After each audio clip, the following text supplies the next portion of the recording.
In the former opulent residence of a wealthy merchant, the once powerful and formidable Tsar Nicholas Romanov of Russia ponders his fate. This luxurious prison in the frigid Siberian tundra proves no less confining than the cells in St. Petersburg. His family and he were banished from the Winter Palace after he had no choice but to abdicate his throne to the Bolshevik revolutionaries. A tense ambience hangs in the air, as the guards, far less favorable than their predecessors, have recently taken over, a noticeable tension enveloping Nicholas like a tightening noose around his neck.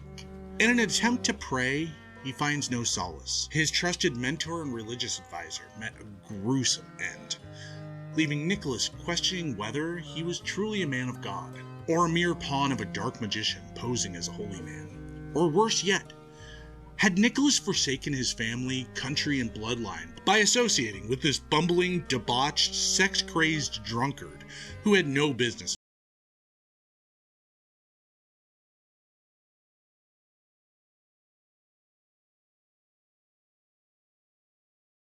around the full impact of the fall of the Romanovs? You have to understand the intricacies of the Russian monarchy and the interplay into Greater Europe and World War I.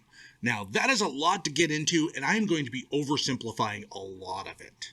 The Romanov lineage had ruled for nearly 300 years by the time Nicholas II made his way onto the throne. The rest of Europe had been slowly transitioning from monarchies to more democratic forms of government. Nicholas's grandfather had made attempts to reform Russian society, introducing changes into the social structure that addressed the divide between landowners and workers. However, his efforts were met with an assassination, leaving Nicholas's father to roll back many of the reforms. This further fueled the growing discontent among the working class towards the Tsar. Meanwhile, Nicholas himself was an indifferent young man, uninterested in the superficialities of royal life. Unfortunately, his father had failed to instill any of the necessary skills of a ruler. Nicholas spent his days gallivanting, sketching, and cultivating a fantastic fucking mustache, while the royals reveled in opulence, engaging in societal gossip and lavish balls. In a humble Siberian village, a peculiar black sheep of a man stumbled through the frozen, muddy streets. His reputation for defying authority and cursing the powerful had people avoiding his hypnotic, intense gaze. Enter Grigory Rasputin, the Dark Monk, a Russian peasant, mystic, and self-proclaimed holy man. Rumors abounded regarding his extraordinary abilities that surpassed those of ordinary mortals. Stories of him rising from a debilitating fever as a child to expose a thief amongst the townsfolk. He was said to possess the ability to converse with horses and mules, heal the sick and the lame, and peer into one's soul, laying bare their sins. And, if rumors are to be believed, he had a humongous cock. Embracing the fatalistic culture of hardship and poverty, Rasputin was a deeply religious man. However, his devotion took on somewhat of a distorted view compared to the traditional Russian orthodoxy. At one point, Rasputin had spent some time with a fringe sect of monks known as the Kalisti, whose ceremonies involved self-flagellation and orgies. Having started his own secretive congregation in his home village, Rasputin borrowed some teachings from the Kalisti, but left out the orgies and flagellation. A minor adjustment. Grigory gradually gained a following within the rising spiritualist movement among wealthy Europeans. As they distanced themselves from the archaic views of the Russian Orthodoxy, many delved into esoteric studies. In St. Petersburg, two prominent figures in these circles, Princess Malika and her sister Anastasia, better known as the Crows, became intrigued by the exploits of this enigmatic monk. Rasputin had made his way to St. Petersburg in a rather unconventional way. He struck out on a pilgrimage from Siberia, stopping at various religious enclaves to discuss and debate their methods and practices. Upon hearing about this peasant-born holy man with extraordinary gifts, the Crows sent word to meet him at their estate. Little did they know that this meeting would set the wheels of fate in motion, ultimately leading to an inescapable destiny. By the time Rasputin arrived in St. Petersburg to meet the Crows, Nicholas had become Tsar, thrust onto the throne unprepared and ill-equipped after the sudden death of his father. He had already fathered 3 children, the youngest of whom, Alexei, suffered from hemophilia, a condition prevalent among the interbreeding circles of royalty. This disease left him weak and frequently bedridden.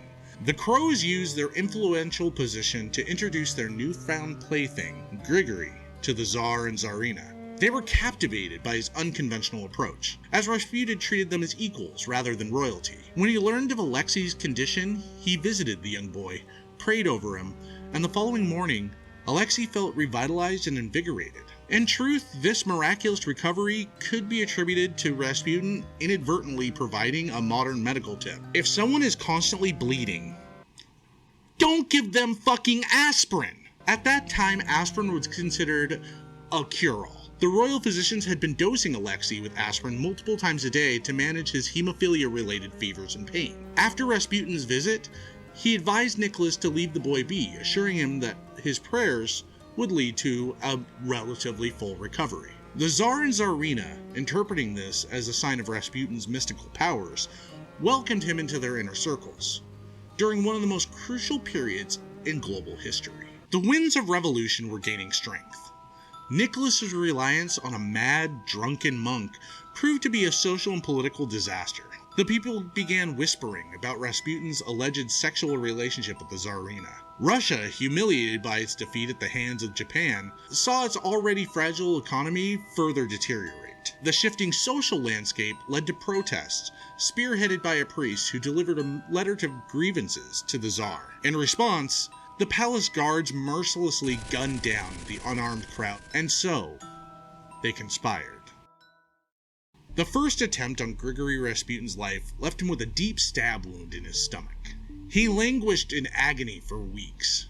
Grigory survived, though the internal damage had been severe. The conspirators, determined to discredit him, devised a plan involving a ballerina and alcohol. They invited Rasputin to a party, intending to get him inebriated and capture scandalous photographs to present to the Tsarina. However, before they could reveal the incriminating evidence, Rasputin himself revealed it. While the court intrigue and conspirators were preoccupied with dealing with Grigory Rasputin, the nation at large faced much larger challenges.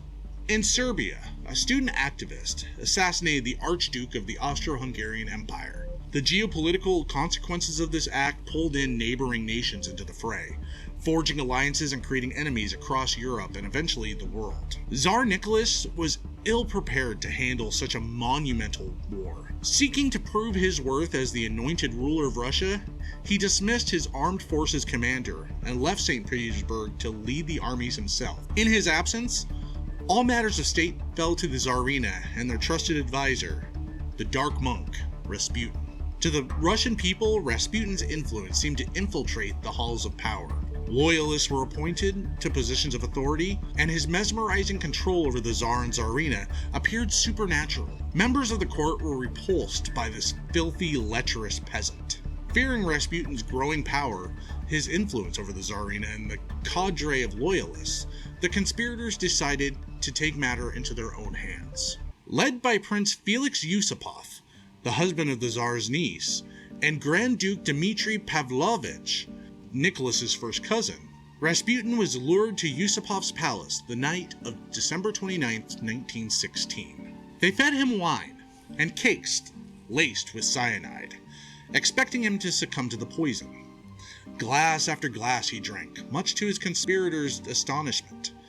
In his intoxicated state, Rasputin even fell asleep in his chair, leading them to believe that the poison had taken effect. But to their shock, he woke up asking for more drink. Enraged, Felix retrieved a revolver from his waistcoat and shot Rasputin several times in the back as he poured wine. Rasputin howled, turned, and lunged at Felix, only to collapse on the floor. The room fell silent, and for a moment they stood in disbelief. Leaving the room to discuss their next steps, the men soon realized that Rasputin had vanished. He had somehow survived the poison and the gunshot wounds, and was staggering out of the palace. The conspirators gave chase, shooting and beating Rasputin mercilessly. Finally, they bound him, still moaning and struggling, and hoisted him over the railings, dropping him into the icy river. For days, rumors circulated that Rasputin had been exiled, or had left St. Petersburg on one of his pilgrimages. It wasn't until his body washed ashore that the truth behind the conspiracy was revealed. Felix and Dmitri were apprehended by the guards, stripped of their titles and wealth, and subsequently exiled. However, the Romanovs had little time to consider the implications of Rasputin's death. The Great War had taken a tremendous toll on Europe, exposing the cruelty and archaic incompetence of the czars. The rise of the Bolshevik revolutionaries, storming the Winter Palace, forcing the last czar of Russia to abdicate his throne. The Romanov family was then brought to a home in Siberia for exile. However, fearing the potential threat that the czar represented to the counter-revolutionaries, they were taken to a disused mine shaft, where the 300-year reign of the Romanovs came to a bloody and violent end. In the intricate tapestry of historical events, it's easy to spot loose threads that, if pulled, could alter the design in unfathomable and unforeseen ways. For instance, if a stone carver had chosen to travel from Pompeii before the volcanic eruption that buried the city, human society probably wouldn't have been greatly affected. However, if Abraham Lincoln had not been elected president, the ramifications would have been dire for millions, with ripple effects reverberating across the world. If Grigory Rasputin had never made his way to St. Petersburg, the world could have unfolded entirely differently. The rumors and speculations about his influence may have never materialized, potentially allowing the Romanovs to survive the revolution and redirect Russia's course of history. The Curse of Rasputin, whether self-imposed or merely an unfortunate convergence of events, cast its long shadow over the Romanov dynasty, leaving behind a tale of intrigue, power, and tragedy that continues to captivate and haunt us to this day. So I would be fascinated to know what you think of the tale of Rasputin in the comments. If you like this video, please feel free to like and subscribe, ring the bell for notifications when new videos come out. Sorry about the delay on this one. The only excuse I can offer is Diablo came out, so don't know what to tell you there. And until next time, toodaloo.